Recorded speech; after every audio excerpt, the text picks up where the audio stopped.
Hello and welcome to episode 73 of Dorki's Entropia Universe report. I bought some chili and used it in my lunch instead of my usual homegrown stuff couple days ago. And it turns out this store-bought chili packs some serious punch. And how did I find out?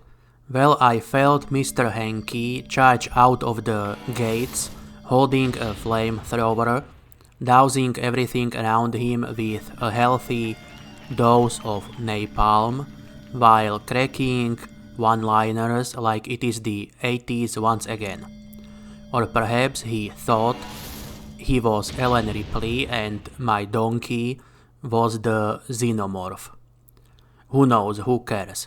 Anyway, aside from my run-in with the vengeful poop emoji, my week was mostly okay. Some real-world stuff angered me greatly this Saturday, but I will not go into that here on my channel. I make these videos to provide people with something that is hopefully entertaining to watch and listen to, and that can hopefully lighten the mood a little. Anyway, today's episode will be a lot shorter than usual. I spent few hours this morning venting out loud about something and my throat is all effed up right now. So I would not be able to record a long episode and I really want to stick to the schedule for this series rather than delay the video a day. But I will make more videos this week to compensate, at least I hope I will. So let's get into the Entropia Universe stuff now. The loot was fine for me this week. Mining loot was good, hunting loot was alright at first, but it turned into poop later in the week. Crafting was crap, but I only did a few small crafts and one bigger craft on level 3 mining amplifiers on Sunday. That one lost me about 170 ped. I guess I should have stuck with my usual self-crafted amps, the level 2 lights. Those never violated me this brutally.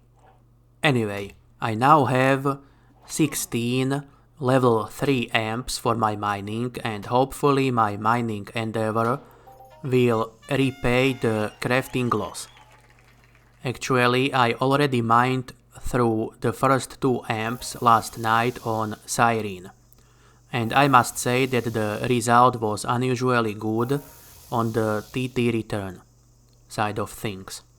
I actually made about 150 ped profit on the TT on that run. Of course, this does not mean much when I still have 14 amps to go, and it may still go either way. I might actually move on to Arcadia again and continue there. I did most of my last week's mining on Arcadia and ended up with some nice markup at the end of it all, as well as with couple hundred ped of TT profit on top of the markup. Actually, now that I am thinking about it, that might be why I had such poop luck when crafting the new batch of amps. Whatever the case, I managed to crawl over 357k total skills last night, mainly thanks to the reward from stage 4 of the nasal missions on Arcadia. I will post a separate video about the missions I finished recently sometime later this week, so I will not go into more detail about it here. Let's go over the Deeds&Share payouts and prices now. I will get the Arcadian deeds out of the way first, since I will be brief there and have more to talk about in regards to the ancient Greece shares.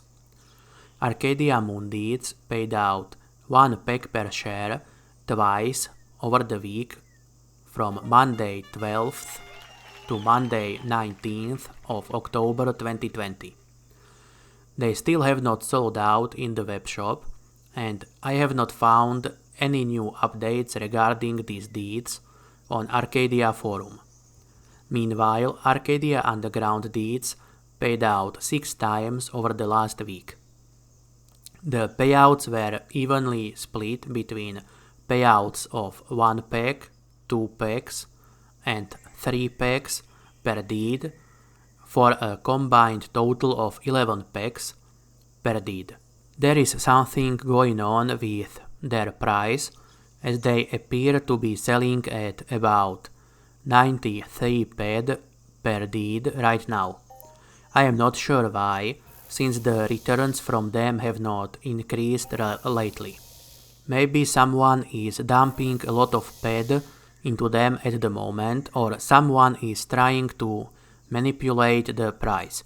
If you know more about what's going on with the prices of AUDs, please let me know in the comments below. And there is some weird poop going on with the shares as well.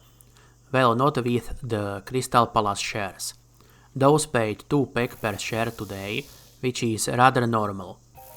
Also, their price is not moving much in either direction.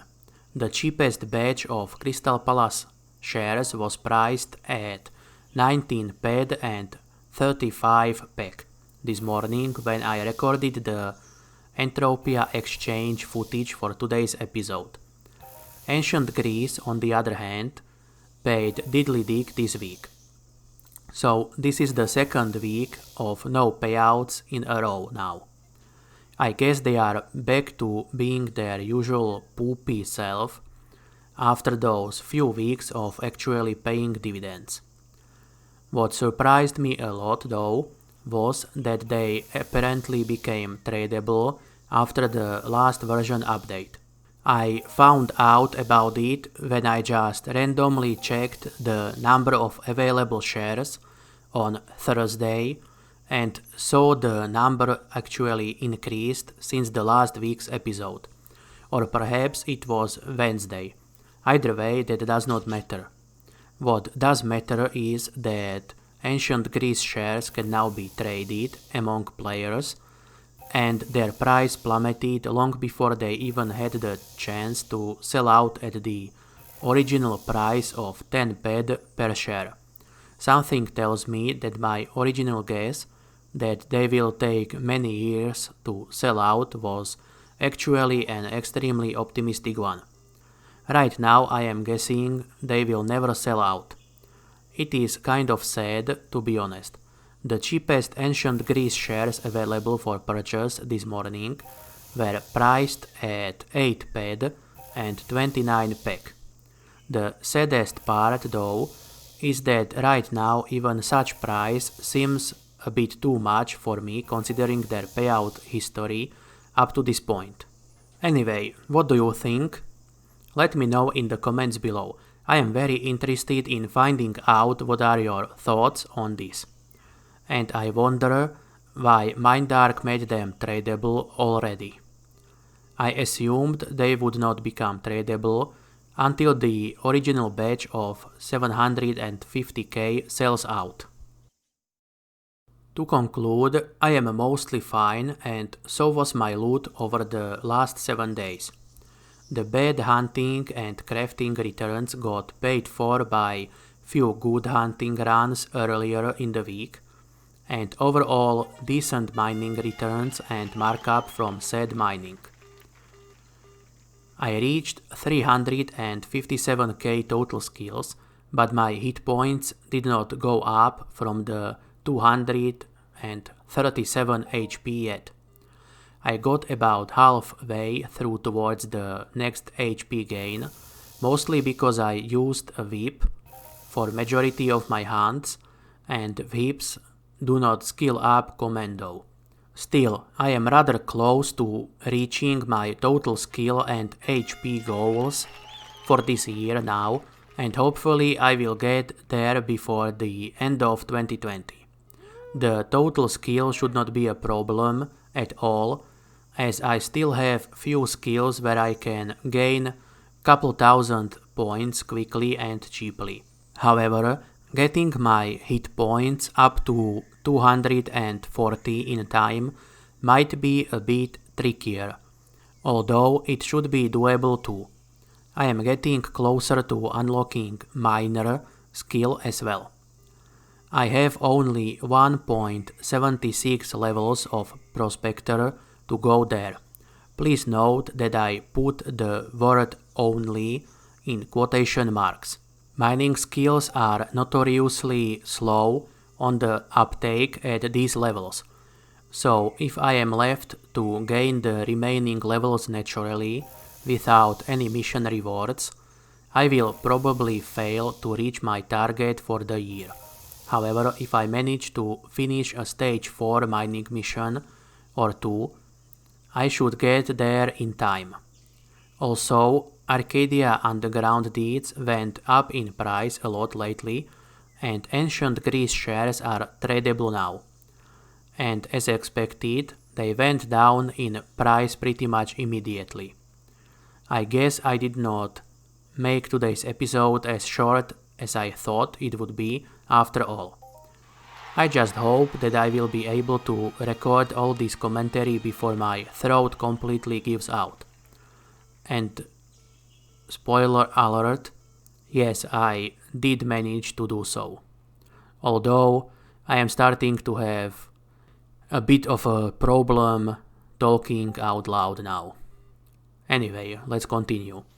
I am really looking forward to Cyberpunk 2077, and the time seems to be slowing down now that the release is only a month away. Anyway, thank you for watching, and I wish you a pleasant remainder of the day. Let me know your thoughts on the stuff I mentioned in today's episode in the comments below, and please consider leaving a like and subscribing to the channel. Thank you. Oh, and by the way, one of these channel's subscribers, the best Albus Dumbledore ever, is running a taxi service, so if you are interested in using his services, then contact him in game for details.